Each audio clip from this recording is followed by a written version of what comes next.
All right, welcome in. It is time for Total Bases, a two-man show today. It's myself, it's Tokyo Brandon. Our guy Bryan Leonard is I don't know if he's probably not in the air yet, but he will be soon. I know he is headed up to Toronto. We'll have to ask him tomorrow when he's back on the show.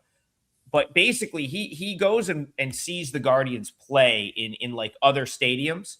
I think he's getting pretty close to having been to all of them at this point. So I know he's going to hit the Rogers Center this weekend. I think he's going with like Carm and Prez and some of the WagerTalk guys.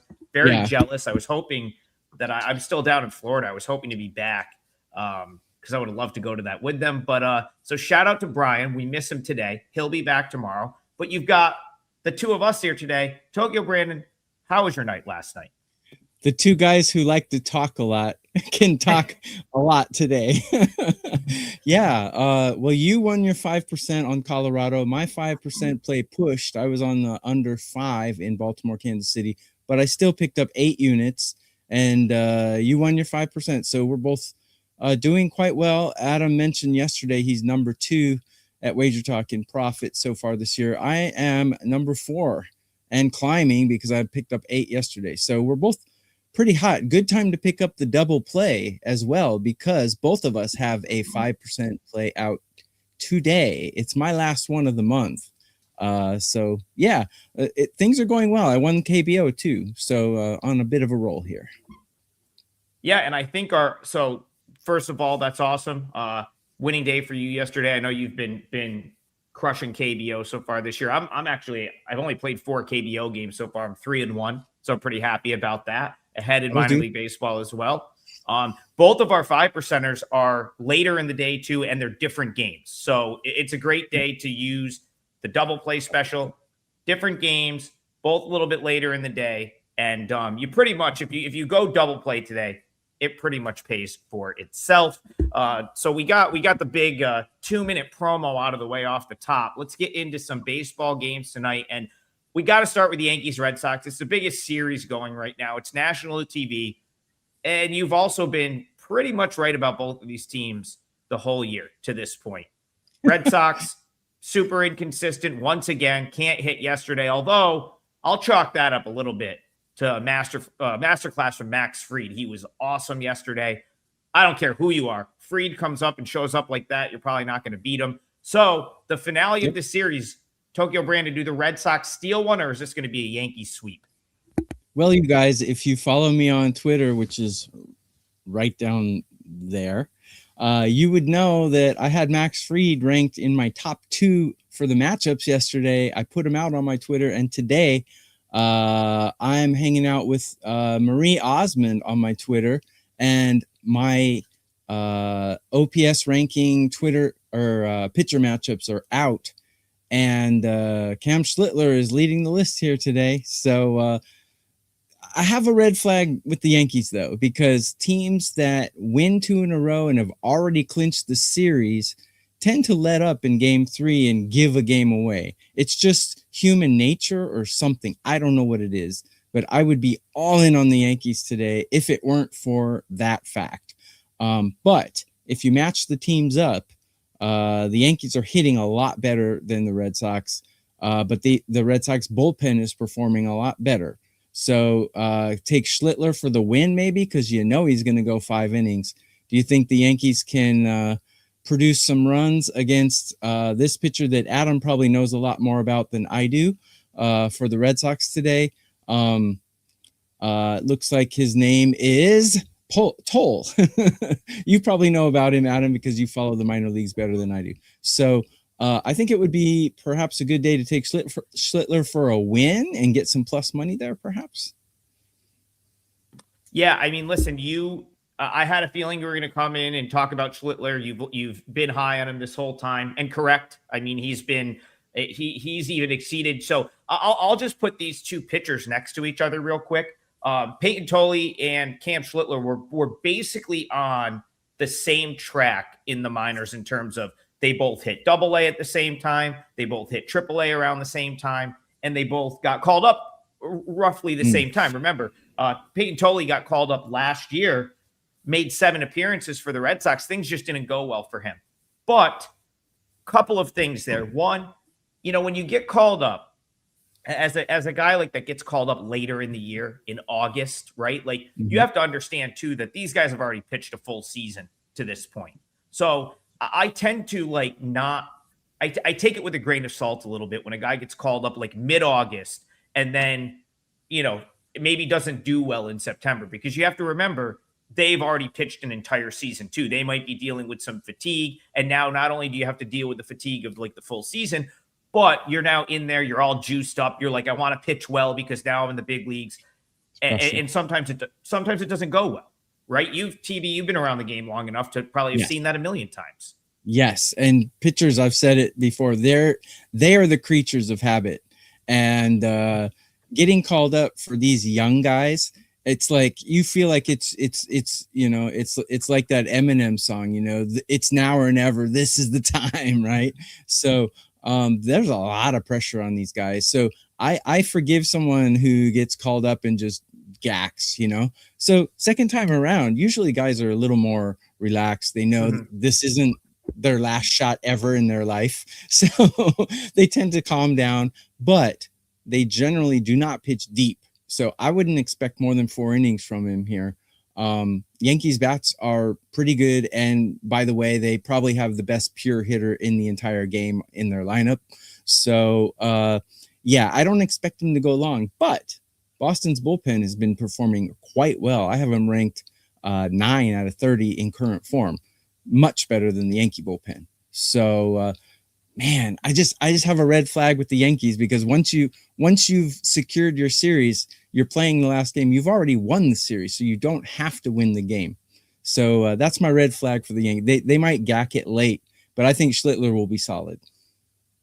Yeah, and I just want to, I guess I'll finish up the Peyton Tolley handicap, because like last year, there also wasn't like a ton of room in the rotation for him and Connolly early and the other guys that they had at the big league level. So he actually only made like, I think 1 start, maybe 2 at the big league level, then got put in the bullpen.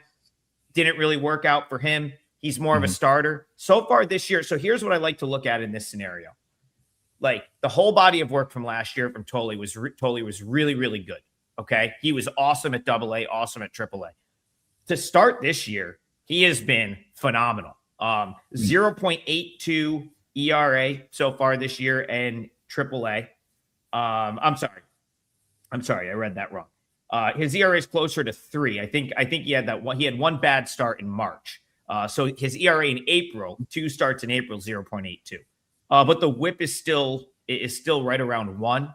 Batting average against is under 200. I mean, again, it's a small sample size, but so far this year, Tokyo Brandon, 3 starts. He's looked fantastic. He's gone 5 or 6 innings in each of them. It's a little bit tougher at the big league level. To your point, I wouldn't be surprised if he was only out there for 5 innings. It could be 5 pretty good innings. And if you think Schlittler's going to be good as well, maybe a first 5 under here, maybe a full game under. Both teams have good bullpens too. It's 4.5, and under 4.5s have been cashing in certain games. And you don't give up a lot of runs when you only put 1 guy on base per inning. So, which is what a 1 WHIP is. So, yeah. Couldn't argue. I mean, you look at the bullpens here, but even if you wanted to cut the game in half and look at the first 5, even when Cam Schlittler has been quote unquote not as good, right? He still went 5 innings and gave up only 3 runs. Like those were his quote unquote bad starts. That's his like bad people game. People were like, all right, he's like, maybe he wasn't like as lights out as he was last year. I think he came out in the next start and threw 6 shutout innings. So you obviously more or less know what you're getting with him at this point. But like as someone that's watched a ton of Tolley so far, I wouldn't be surprised if he came out and held the Yankees down for like 4 or 5 innings. So maybe the first 5 under is worth a look here. Man, those Boston bats are cold and flaccid right now. So awful at bats. Bad at bat after bad at bat. We talked about it going into yesterday's game. Baseball. They're not taking smart at bats. They're not making the pitchers work is what they're not doing. You got to make them work. Even if you get an out, you got to make the guy work, right? It's a grind. And also like, they have had their moments, right? Like on Monday, they put up 8 runs against the Tigers, but it's been very inconsistent for the Red Sox. And it's been more bad than good to this point, for sure. Correct. There will not be a KBO show this year, you guys. We did it once. Adam and I did about 3 years ago, but we didn't get any traction. You guys didn't watch it, so yeah, we were like the Ropers show. We got canceled after like 3 episodes. No, we did it for a year. If you're looking for KBO, I mean, anytime I put out a KBO play, I'm writing it up with full analysis. Tokyo Brandon's betting KBO on a pretty much a daily basis, so you can get your, you can get your KBO. There's just not going to be the video version, if you will. Get a double play with Adam and I. 3 days full access. You're bound to get at least 4 KBO plays in those 3 days. So yeah, I was going to say you'll absolutely get your money's worth with that double play package, and no better night to use it than tonight when we both have a 5% around. So take a look at that. Tokyo Brandon, we got to go to this game because the Nationals once again over yesterday. That was kind of a crazy game because we hit our parlay yesterday. Shout out to us. We hit our 3-teamer. My leg of the parlay was the Braves. It did not look good early. Didier Fuentes came out and struggled in that first inning. Yes, he did. Somehow he hit his strikeouts over easily, even though he only lasted 3 innings. 7 of his 9 strikeouts, or 7 of his 9 outs recorded were strikeouts. So it's like he still had his nasty stuff. And then the Braves did what the Braves do, put up a crooked number, and they win the game 8-6. What's interesting about this game today is we've got another young guy coming up from AAA. It's going to be J.R. Ritchie, who's going to make his major league debut. He's been phenomenal at the AAA level as well, and this is his first time. Now, this will be his debut game at the big league level. So now Fuentes came up last year for a little bit, was getting a second go-around. This is going to be J.R. Ritchie's debut. It's Cavalli on the other side for the Nationals. So, TV, you've kind of been printing money with the Nats so far this year. What do you do, Braves-Nats here? So I don't have a good enough sample size for either one of these guys to compare them to the batters they're facing. But we have the best audience for this show. You guys are the most knowledgeable audience probably of any WagerTalk show. And you are absolutely correct in the chat. The Washington Nationals first 5 innings, they're getting their team total is 1.5 every single day, and it just doesn't make sense. They're crushing it. I don't have the numbers in front of me. They got to be averaging more than 3 runs the first 5 innings of every game they're playing. And so the thing is, when the bookmakers are making numbers, when they make a team an underdog, they can't make their team total higher than the other team because they're the underdog, right? So this is the conundrum for the bookmakers with the Washington Nationals is they're going to be underdogs every single day because their pitching is so bad. But this is where we can take advantage as bettors because they have to be their team total has to be under the other team, and if the other team's 4.5, then they have to make the Nationals 3.5. Which they don't want to. So this is where we can take advantage. If the game total is 3.5, similar to the Dodgers today, which we will probably talk about later, but the Dodgers team total 3.5 for the game, 1.5 for the first 5. That seems to me like a crooked number as well. So the Nationals printing money every day. You know more about the young pitcher than I do, but Cavalli is definitely not ranked high in my rankings. Matter of fact, I have him ranked 18 on a curve of 30. Yeah, that's fair. People were high on Cavalli. He was a good story because he, of course, it took him a while to get to the big leagues. He had some injuries. I think he was a pretty high draft pick way back when. It just, his path to the bigs was a little bit longer. Had a really good year at AAA last year. At the big league level, I don't know. I'm kind of I feel like your ranking kind of is correct there. He's shown some flashes, but I just don't know if I'm fully buying him as like a really legit big league starter.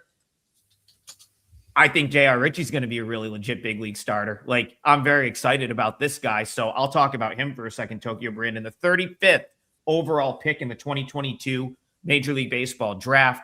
He has been awesome the entire time he was in the minors. When I misspoke about the ERA during the Tolley segment a second ago, it's because I had researched these games already. It's J.R. Ritchie that has the sub 1 ERA this year, 0.99 ERA so far at AAA this season. In the minors to this point, in 244 and 2/3 innings pitched, he's got 263 strikeouts. The Braves have not rushed him here. He was phenomenal last year for Gwinnett. He is on my list of AAA starters in AAA right now. He's currently number 1. I'm sorry, number 2. Robbie Snelling would be number 1. Robbie Snelling in the Marlins organization. He's been awesome as well. I want to explain to you guys what the Braves are doing with their pitching this week to give you a little bit better idea of maybe what to expect here. So right now, Spencer Strider is going to make 2 starts in AAA this week. He started on Tuesday, and he's likely going to make the Sunday start as well. The Braves, which means the Braves have some luxury. They have some extra innings with the AAA guys because they're going to get 2 full starts out of Strider. They usually wouldn't get that. So what I think they're doing, because they have the luxury of doing it, is they're almost doing an audition of sorts. They're going to say, let's stretch the rotation out a little bit, and let's let Fuentes have a start at the big league level, and then let's let J.R. Ritchie have a start at the big league level. And if one of them pitches well, they may, because here's the thing. Remember last week, TB, when we were talking about the Braves and the upside this team has, it's because J.R. Ritchie's probably going to be in this rotation. Didier Fuentes might be in this rotation. Spencer Strider will definitely be in this rotation when he's healthy. So I think it's like almost like a, for J.R. Ritchie, it's like, hey, go out, do your thing. If it doesn't work, it's like almost like a no pressure type situation for him. Yes. I think the Braves are cheap here. He's really good. That's a cheap price on the Braves. You're nodding. I'm nodding at your previous point. I don't know if I would back the Braves with an unproven commodity on the mound, but especially the way the Nationals are hitting. But like what you said, there's less pressure on those young guys when they bring them up because they know the Braves are going to score 9 runs for them. So you can gack 4 or 5 runs and you're still in the game, basically. It's not like the Royals or the Red Sox where they're basically like squeezing blood from a turnip to get 2 runs a game. That's a really good point. Yeah. The mentality changes as a pitcher. When you pitch on a very good team, and it almost feels like you're always going to get the timely hit, it 1000% affects these pitchers. Like 1000%. These guys are mental. These guys are seriously mental. I've been around them. Believe me, they're mental. Yeah, go talk to any pitcher that's pitched at a high level. When you as a pitcher feel like you have to be perfect because your team is not scoring, it is much tougher. The one guy on the team that handles that is the closer. He knows one F up and he's done. Right. So those guys are solid, but every other pitcher is a mental wreck, basically. Steve Duke, Nats team total over's been printing for sure. I don't think it gets there today. I would skip today.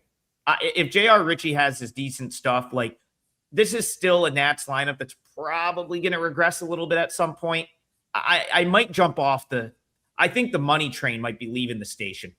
If I had to be on, I think you get some Nats regression over the next few weeks. And I don't know that that's just going to print the way it has been. It could be, but I don't see them 4.5 very often. Actually, I see them 3.5 more than I see them 4.5, to be honest. Well, if you're talking about, that means the books are adjusting. In general. Yeah. The Nationals are 3.5 on many days because they're underdogs all the time. Mm-hmm. If they're playing against, let's say, the Royals and they make the Royals 4.5, they can't make the underdog 4.5. They have to make exactly. 3. Yeah. Yeah. And that is so that's what you hit on a good point, TB. The books, they're starting to make that shift. And now it's like you're going to have to start paying premium numbers. As we know, good things don't last forever. Edges and stuff run out. I feel like that edge is one that's starting to expire. And, I would just beware. I don't think it's an auto bet going forward. That's just my sort of thought on that. By the way, the guy in the chat yesterday who asked if he should hedge, I told you guys the Mets were going to win yesterday. I Yeah. told you. Yep. Yeah. You should have I mean, hedged it. ultimately, we landed on the right way to play that game. Bryan Leonard used the team total under. I was Yes. right about it going pre-lip to Rojas, and it helped us hit the parlay. But yeah, I was thinking about that when they got the run in the 8th inning. TB, You know, it did feel like they were going to get it. Yeah, we're not going to be right about everything all the time, but our analysis is generally pretty spot on in almost That was every good game. analysis for that game. We pretty much nailed that. All of us. Yeah. Yeah. And when we whiff hard, but generally we don't whiff that much. All right, TB, I want to go to this game. Ohtani got over 17.5 outs. Nice call. I'm assuming that's directed toward you. Brian Hatt says disappointing loss. Hey, I said going into that series, like I felt like I saw good things from the Giants over the weekend. I liked the energy that they were playing with. Felt like they were in a really good spot in the opener, and then they come back and win again last night. So suddenly the San Francisco Giants heating up. Great vibes around the team right now, and but they here they are now having won the first 2 games of the series. So Giants Dodgers to you. Do you think the Dodgers salvage one in San Francisco, TV? So instead of patting myself on the back all the time, I'll pat Adam on the back once. Yeah, you did have a nice call on the Giants. I did not think they were going to win yesterday, so that was a good call. Get our double play, guys. Adam and I both have a 5% play out today in Major League Baseball. That would be $70 if you bought them both separately, but you can get 3 days all access for both of us. I think it's 59, so might be 69. I'm not sure.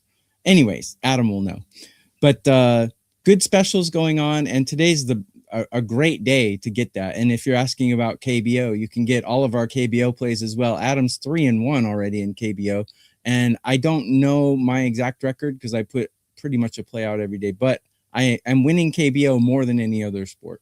So good time to get a double play. So let's talk about the Dodgers and the Giants. I actually put a free play video out on YouTube's on WagerTalk's YouTube channel. They haven't published it yet, but they'll be publishing it probably in the next hour or so because I sent it to them before the show. And I covered this game. Webb is one of those pitchers that I believe is overvalued by the book. He's a good pitcher, don't get me wrong, but he's got a 6 ERA right now, and against the Dodgers in his career, he's got an 850 plus OPS against these batters. So I think he's getting way too much credit in this. The Dodgers team total 3.5 is ridiculous. This is the best lineup in all of MLB. Yes, the last 2 days they've been held down by somewhat mediocre pitchers. I mean, Raup and what was his name? Marty or whatever yesterday. Tyler Mahle. Yeah. Yeah, Mahle. These guys are not elite pitchers, though. They're good pitchers, but they're not elite. So I think my impression of the Dodgers right now is like drop a Mentos in a Coke bottle. They're about to just explode here because 2 days, you can't hold this lineup down for 3 days, in my opinion. I think the over in the team total 3.5 for the Dodgers, or the first 5 over 1.5. I think a little too much credit to Webb, in my opinion, today. I don't know about the side, but I think the Dodgers are going to score at least 4 runs. I got to bring this comment up here. Giants win 2 games, and now they are great. Trigger LOL. Okay, here's the thing. He didn't say that. But yeah, I don't. But here, I want to like address this because sometimes I don't know if I got to go back. I don't know if I've bet on the Giants all year. I like actually bet on them. I use them as our parlay leg on Tuesday. I can't remember if I've made a Giants bet this year. The point is, all I was saying is I'm a little higher than the market is on them. They got off to a bad start.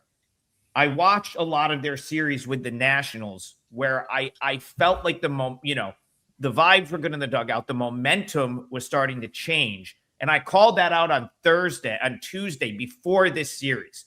Said, hey, maybe it's a good time to buy in with the Giants. They've now won twice as big underdogs since then.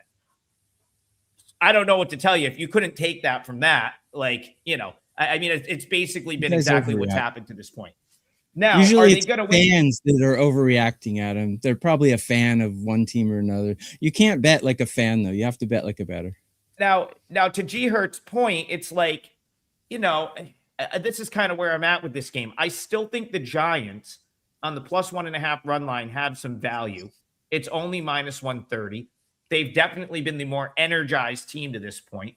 But the other side of me says maybe you've missed your chance to bet the Giants in this series. Kind of like you're saying, TB, how long are you going to hold down the Dodgers? It's hard to hold this team down very long. They're coming off of a series where they didn't play particularly well in Colorado, and now they're facing a 3-game sweep. So it's a tough one. I still lean toward the Giants with the +1.5 run line because, again, I'm pretty much just running it back from a third straight day. But if you didn't bet it on the first 2 days, I could see how it would be hard to jump in with that in this spot. So it's a tricky game. I don't have a huge opinion on this one. Yeah. And again, I didn't, what you said about, Glass out the Dodgers, everything you said is valid. I just wanted to point out my thought process with the Giants, because even if they don't win here, I mean, listen, taking 2 of 3 from the Dodgers would be a big deal. What I've seen with like this team, it's almost going to be like they're streaky because of like, when things weren't going good earlier this year, Tokyo Brandon, they looked lethargic. They looked down. Their manager didn't know what to say in press conferences. And now, like, they're all having a great time in the dugout. That's contagious. That, something you should look for during the course of an MLB season, in my opinion. One note is Freeman is out for maternity leave. I think he's having a baby, but he won't be in the lineup. Billy Sanchez, throw us a game. He says, get on with the show. Quit talking about the Giants so much. Give us a game to talk about. You guys are so critical today. We've been winning and crushing and giving you guys free information. You're like the guy at Costco getting free cheese samples, complaining that it's too salty. Like, stop already. Well, give us a game. We're still gonna hit 6 games on the show. We've talked about 3 of them. So give us one to talk about. Give me a break, you guys. Seriously, give us a game to talk about. If you don't recommend anything, I'll say Phillies Cubs. Yeah. Let's talk Phillies Cubs. Cubs, TB. Another series we pretty much nailed to this point. Go ahead. What are you looking at, Phillies Cubs? So, man, the Phillies, they just can't hit. That's their problem. Like we've talked about this in previous shows. They have 3 guys who can hit right now in their lineup, and they're not producing. I think they got a little production yesterday, but overall, this team is being overrated by the books. So we've talked about earlier in the show about books catching up, this and that. They have not caught up to the Phillies. The books love the Phillies. They're going to tax the Phillies, and we can take advantage of it. Now, do you want to do that against Christopher Sanchez? Well, if you look at my Twitter X, I put out my pitcher matchup rankings, and he's towards the bottom. Actually, the Cubs kind of get to him, but they also, let's see. Yeah, I don't have a Cabrera, slightly better matchup than Christopher Sanchez, and Cubs are performing better. And Cubs bullpen, I have them ranked 4, and I have the Phillies bullpen ranked 15. So it's tough to bet against Christopher Sanchez because he's a really good pitcher. But if I were going to bet this, I certainly would take the Cubs, not the Phillies today. And I bet Adam agrees with me. Yeah, the Phillies right now have a -50 run differential. I'm scrolling through quickly. The next closest team is the Kansas City Royals with -35. You can look at that a couple of different ways. Okay. It's April 23rd, and the sample is not very big, which I think is fair, right? The Phillies coming into the year, if you were going to go back to the beginning of the year, and you looked at the sort of National League win totals, okay, I think it went Dodgers, the Mets were up there, the Cubs were up there, and I think the Phillies were like one of the top 4 win totals in the National League in some order. I can't remember which one they were. So based off that, you have to think, okay, a -50 run differential to this point, it could only get better than that. But then I watch the Phillies play, and it's like, I'll go back to what I said prior to this series when I said, hey, Cubs is probably the way to look. And so far it has been. They, outside of Schwarber, Harper, and Turner, like, this is not a good baseball team. There's a lot of like, they're relying on guys like maybe like a Justin Crawford having a breakout. Real Muto hasn't been there. So it's like, I understand, like, okay, maybe we could buy the Phillies at the bottom. But then I watched them. I'm like, man, you take those three sort of superstar guys out, and this is not a great baseball team. Now, they might be able to do it with pitching. They're going to get Zach Wheeler back pretty shortly at some point. Sanchez is good. Sanchez is, yes. If there's a guy that was going to stop this skid, it's Sanchez. So it's like, I think I almost, like, in this case, might consider betting on him. Like, I show value on the Phillies here, Tokyo Brandon, but I someone in the comments is like, well, a lot of wishy-washy handicaps. It's like, well, it's a Thursday. It's not like there's a full slate of games. The odds makers are doing good on some of these games, in my opinion. And then you get these spots where, like, the Phillies come into play today. I think they've now lost, is it 8? I think they've have 8 losses in a row right now. It's tough, man. You have to decide, hey, do I want to take the value with Sanchez and maybe the better starter? But also, I have to back a team that's lost 8 straight games and has a run differential of -50. So, like, I lean the Phillies here, but I just don't know if I can get to the window with that one. Yeah. The one thing is the Cubs do hit Sanchez throughout his career. Will they today is what you have to gamble on. But I think the Cubs have a much better chance of winning the game, and they're not priced that way. That's all I'm saying. All right, got to bring Garth in here for a second because he did take. So he took the cash out. He said, Book offered me a 77% payout for his over 12.5 losing streak. He took the cash out. Hey, can't go. But I mean, now in hindsight, I think that was a good play. You got your money, take the win, move on. And also, Garth, we did the Braves game at the top. So we already talked about that game. I would lean toward your over there a little bit today on the Braves side. I lean toward the Braves in that game. Tokyo Brandon, we are getting the people in the chat want some picks. They said so far. That's not what our show is. Go watch something else. Sorry. Here's the leave. thing. The first 30 minutes of the show is more like we're breaking down the big game. Sometimes there's going to be a pick. Sometimes there's not.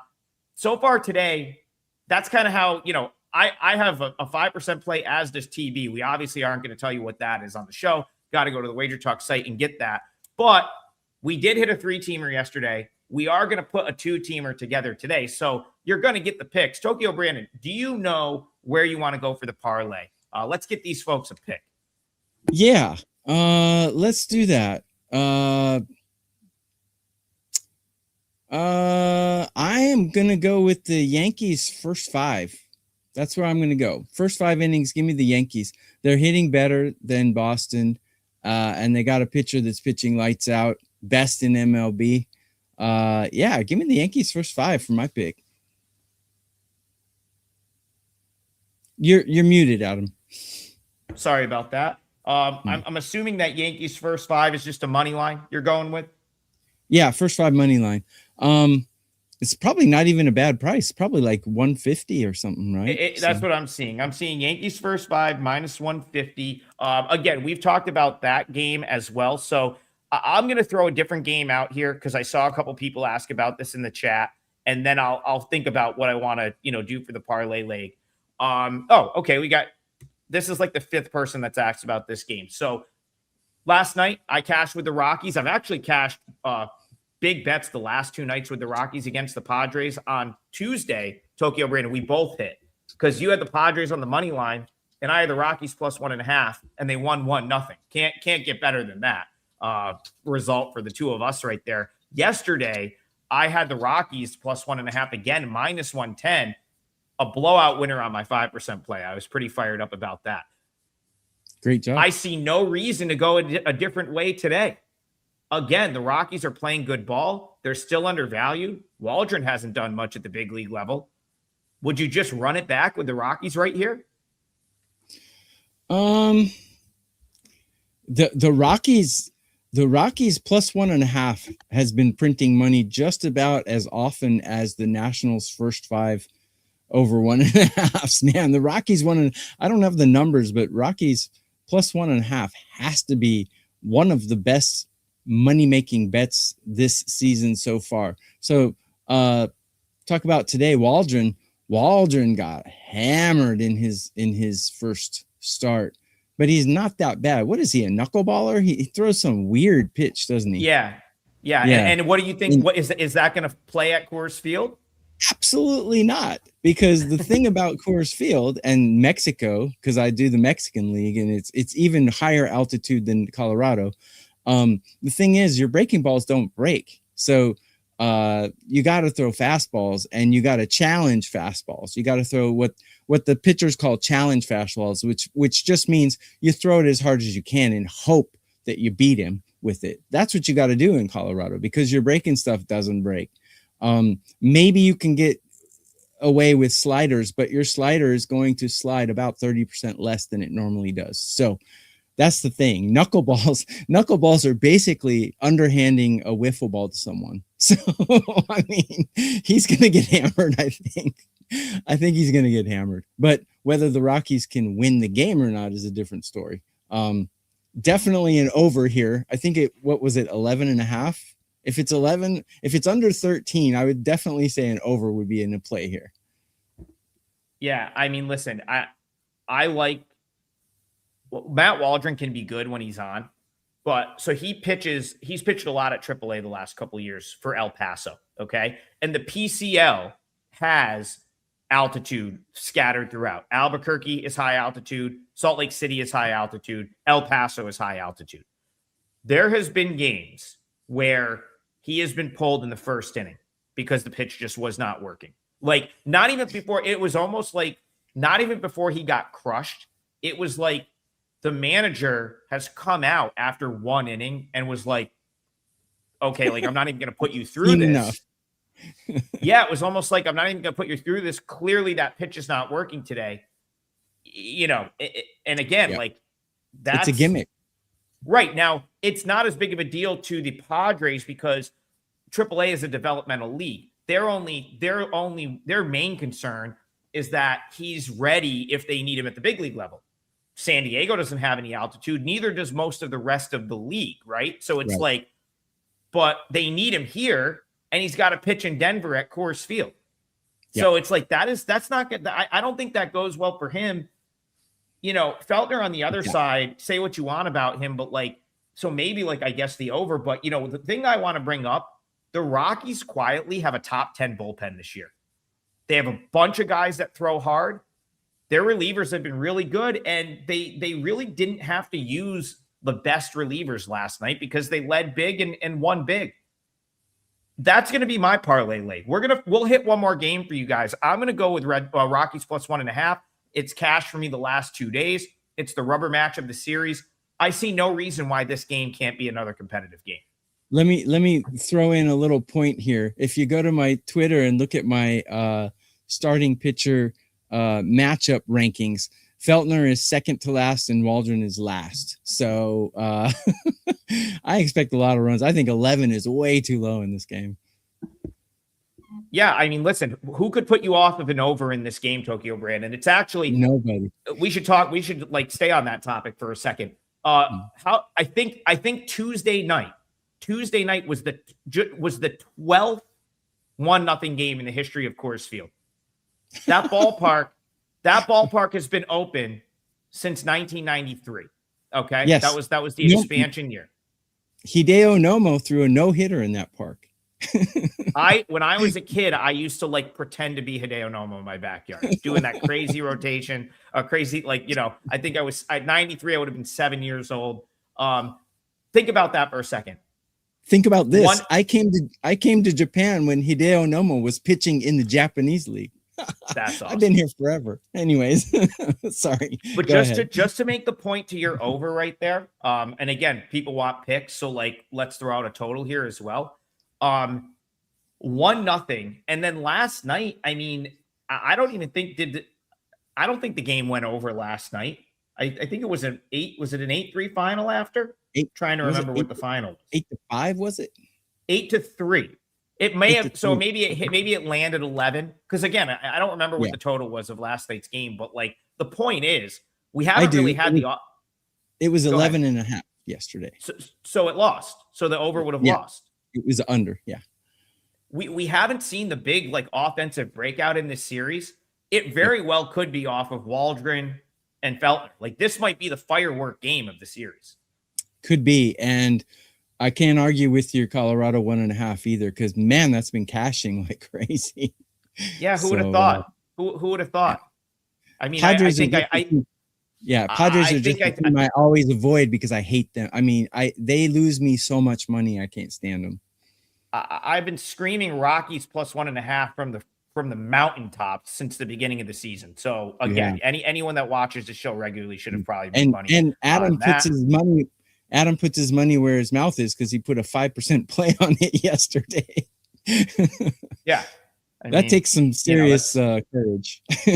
Speaking of which, I'm putting my money where my mouth is again today. I've got a 5% or I love today. So do you. So once again, double play, baby.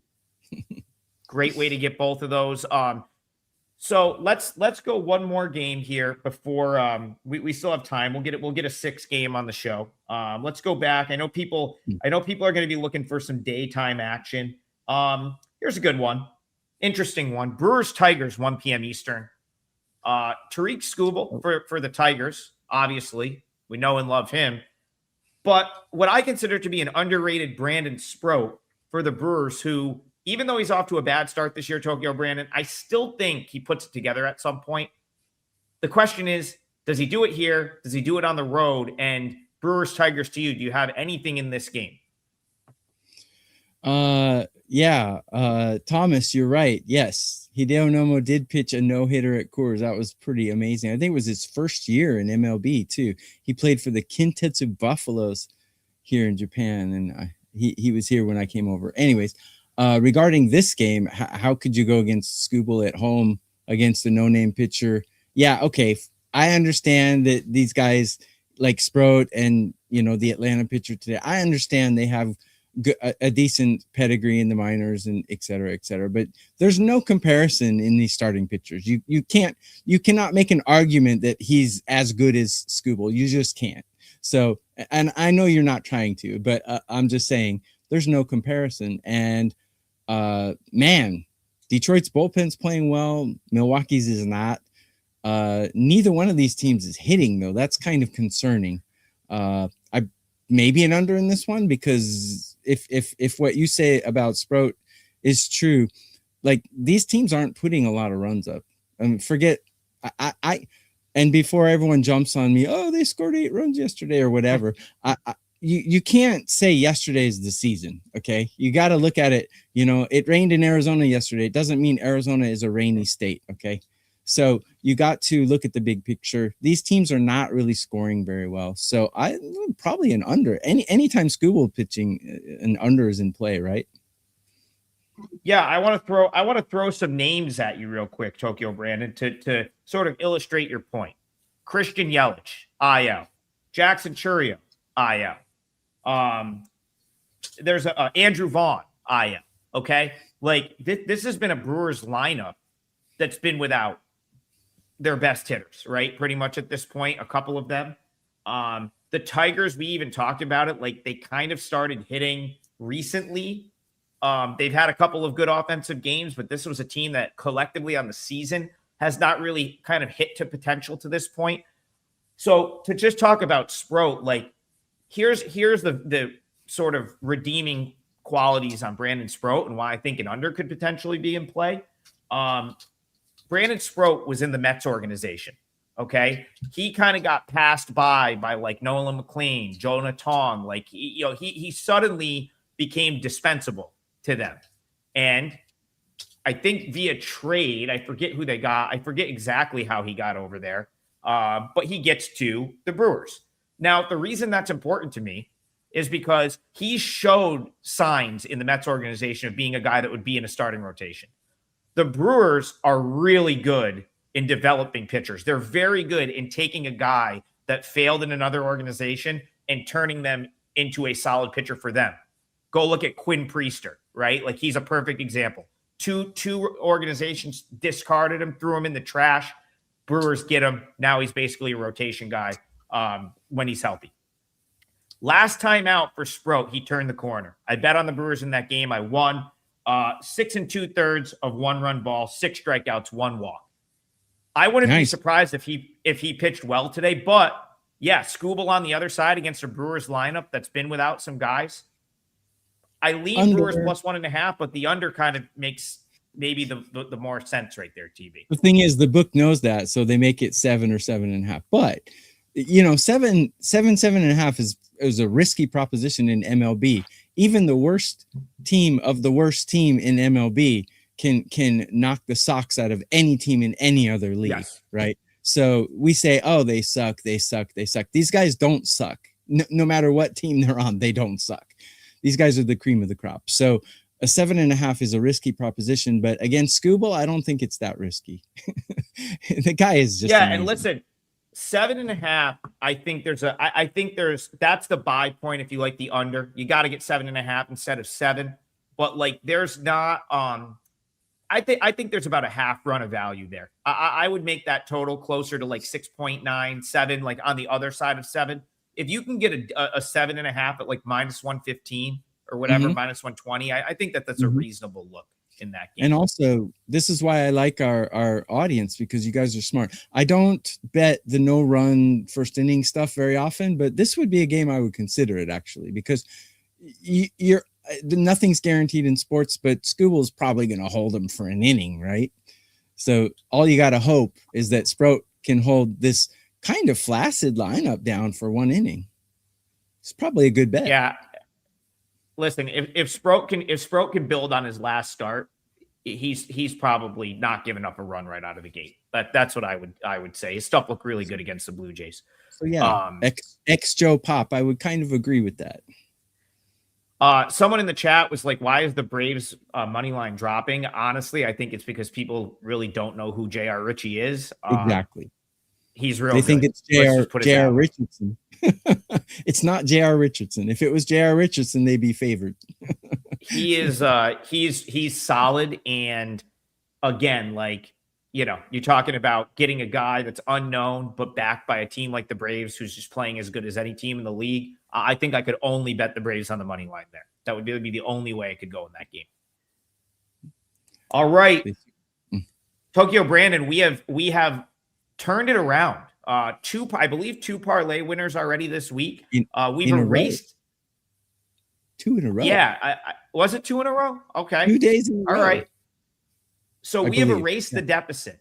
We are now down minus 0.7 units, or it basically, the way we do it is like we're just every dollar is $1 basically, and if you were to play every parlay the same throughout the course of the year, right now you'd be down 0.7 units. Okay, we want to keep track of that because last year we finished the year with a net positive. We're trying to beat it this year.